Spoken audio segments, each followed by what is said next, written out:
LG Manoj સિન્હાએ Nowshera સેક્ટરમાં સેનાના જવાનો સાથે મુલાકાત કરી અને તેમના મનોબળને વધારવા પ્રયાસ કર્યો। જમ્મુ અને કાશ્મીરના ઉપરાજ્યપાલ મનોજ સિન્હાએ નૌશેરા સેક્ટરની મુલાકાત લીધી અને સીમા પર તૈનાત ભારતીય સેનાના જવાનો સાથે મુલાકાત કરી।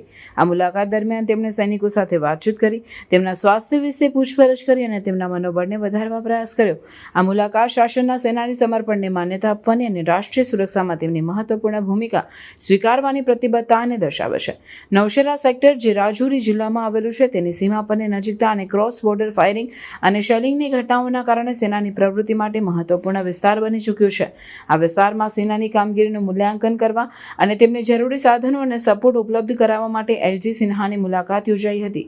સૈનિકો સાથેની તેમની વાતચીતમાં એલજી સિન્હાએ સતર્કતા અને તૈયારીની મહત્વતાને ભાર આપ્યો। શાસન દ્વારા સેનાને જરૂરી સપોર્ટ અને સુવિધાઓ પ્રદાન કરવાની પ્રતિબદ્ધતા પુનઃ વ્યક્ત કરી।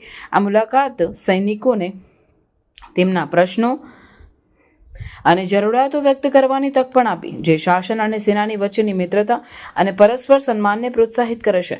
એલજી મનોજ સિન્હાની આ મુલાકાત જમ્મુ અને કાશ્મીર વિસ્તારમાં સુરક્ષા વ્યવસ્થાને મજબૂત બનાવવાના ચાલુ પ્રયાસોને દર્શાવે છે। સેનાના જવાનો સાથે સીધી વાતચીત કરીને અને તેમની પડકારો સમજીને શાસન કાર્યક્ષમતામાં વધારો અને પ્રદેશમાં શાંતિ અને સ્થિરતા જાળવવા માટે પ્રયત્નશીલ છે।